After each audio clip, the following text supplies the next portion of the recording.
शिवांशी मोइत्रा। लोकसभा चुनाव के महारण में 2 चरणों के मतदान के बाद आज तीसरे चरण का मतदान जारी है, जिसमें 15 राज्यों की 116 सीटों पर कई प्रत्याशियों की किस्मत दांव पर लगी है। और फिर 2 चरणों का चुनाव सफल होने के बाद अब तीसरे चरण में पुलिस और ज्यादा सख्ती से पेश आ रही है, क्योंकि इस चरण में कई दिग्गज मैदान में अपनी किस्मत आजमा रहे हैं, जिनकी परीक्षा कई समर्थकों के बीच टकराव को जन्म दे सकती है। इसीलिए सुरक्षा बल मुस्तैदी से इस चरण को भी सफल बनाने में जुटे हैं। अब बात करते हैं उन दिग्गजों की जिनके लिए ये लड़ाई आर या पार की है। सबसे पहले बात करते हैं कांग्रेस अध्यक्ष राहुल गांधी की, जो अपने गढ़ अमेठी के साथ साथ केरल की वायनाड सीट से भी मैदान में है, जहां से राहुल के खिलाफ एनडीए ने तुषार वेलापल्ली पर अपना दांव खेला है।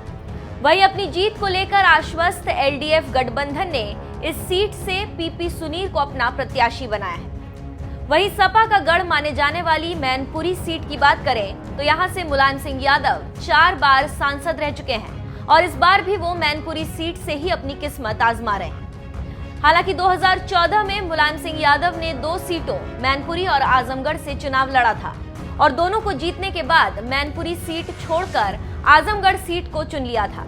अब तीसरे चरण में मैनपुरी सीट पर मतदान किया जा रहा है और मुलायम सिंह यादव के खिलाफ इस सीट से बीजेपी ने प्रेम सिंह शाक्य को अपना प्रत्याशी बनाया है। फिर है इस चुनाव के दौरान सबसे विवादित सीट, जहां से सपा ने विवादित बयान देने वाले आजम खान को मैदान में उतारा है, तो वहीं बीजेपी ने अभी हाल ही में बीजेपी में शामिल हुई जयाप्रदा पर इस सीट के जरिए दांव खेला है, क्योंकि दोनों ही उम्मीदवारों की इस सीट पर पकड़ बहुत मजबूत है।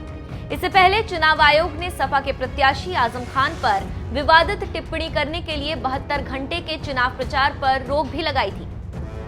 अब बात करें यूपी के फिरोजाबाद सीट की, तो इस बार इस सीट पर चाचा और भतीजा आमने सामने हैं। इस सीट से मौजूदा सांसद अक्षय यादव और प्रगतिशील समाजवादी पार्टी से उम्मीदवार अक्षय के चाचा शिवपाल सिंह यादव खुद मैदान में भतीजे के खिलाफ ताल ठोक रहे हैं। इसी सीट को सपा अध्यक्ष अखिलेश यादव और नाराज चल रहे चाचा शिवपाल सिंह यादव के बीच आर पार की लड़ाई के रूप में देखा जा रहा है। फिर बात करें कांग्रेस के वरिष्ठ नेता शशि थरूर की, तो इस बार शशि थरूर तिरुवनंतपुरम सीट से हैट्रिक लगा सकते हैं। इस बार थरूर का मुकाबला मिजोरम के पूर्व राज्यपाल और बीजेपी प्रत्याशी कुम्मनम राजशेखरन और भाकपा के विधायक और पूर्व राज्य मंत्री सी दिवाकरन से है। फिर बिहार की मधेपुरा सीट से इस बार आरजेडी के दिग्गज शरद यादव और जन अधिकारी पार्टी के नेता सांसद राजेश रंजन उर्फ पप्पू यादव एक दूसरे के खिलाफ अपनी किस्मत आजमा रहे हैं। इस सीट पर नीतीश सरकार में मंत्री और जेडीयू उम्मीदवार दिनेश चंद्र यादव की भी मजबूत पकड़ मानी जा रही है। बिहार की राजनीति के लिहाज से ये सीट काफी अहम मानी जा रही है। अब बात करते हैं गुजरात के गांधीनगर लोकसभा सीट की, जो कि सबसे अहम और वीआईपी सीटों में से एक है। बीजेपी के दिग्गज नेता एलके आडवाणी साल 1998 से इस सीट पर जीत हासिल करते आए हैं, लेकिन इस बार पार्टी ने इस सीट से बीजेपी अध्यक्ष अमित शाह को अपने प्रत्याशी के तौर पर चुना है। वहीं कांग्रेस के डॉक्टर सीजे चावड़ा इस सीट से अमित शाह के खिलाफ मैदान में अपनी किस्मत आजमा रहे हैं। अब बात करते हैं ओडिशा की पूरी लोकसभा सीट की, जहां बड़ी पार्टियों के प्रवक्ता एक दूसरे के खिलाफ ताल ठोक रहे हैं। एक तरफ जहां बीजेपी के प्रवक्ता संबित पात्रा मैदान में हैं, तो वहीं मौजूदा सांसद और बीजेडी के प्रत्याशी पिनाकी मिश्रा उनके खिलाफ ताल ठोक रहे हैं। तो वहीं कांग्रेस ने इस सीट से सत्यप्रकाश नायक को अपना प्रत्याशी बनाया है। प्रवक्ताओं के बीच छिड़ी इस लड़ाई ने इस सीट को दिलचस्प बना दिया है।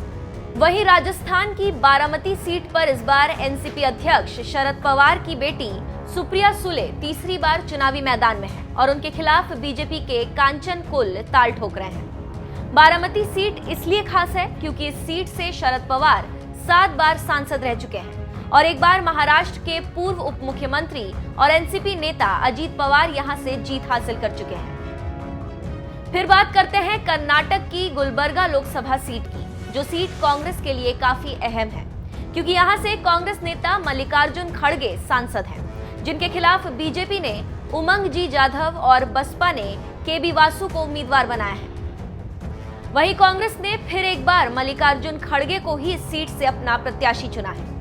बता दें कि इस चरण में उत्तर प्रदेश की 10 सीट, महाराष्ट्र की 14 सीट, कर्नाटक की 14 सीट, जम्मू कश्मीर की 1 सीट, ओडिशा की 6 सीट, असम की 4 सीट, तमिलनाडु की 1 सीट, त्रिपुरा की 1 सीट, छत्तीसगढ़ की 7 सीटें, केरल की सभी 20 सीटों पर और गोवा की 2 सीटों पर चुनाव हो रहा है, जिसमें कुल मिलाकर करीब 249 उम्मीदवारों का भविष्य ईवीएम में कैद होगा।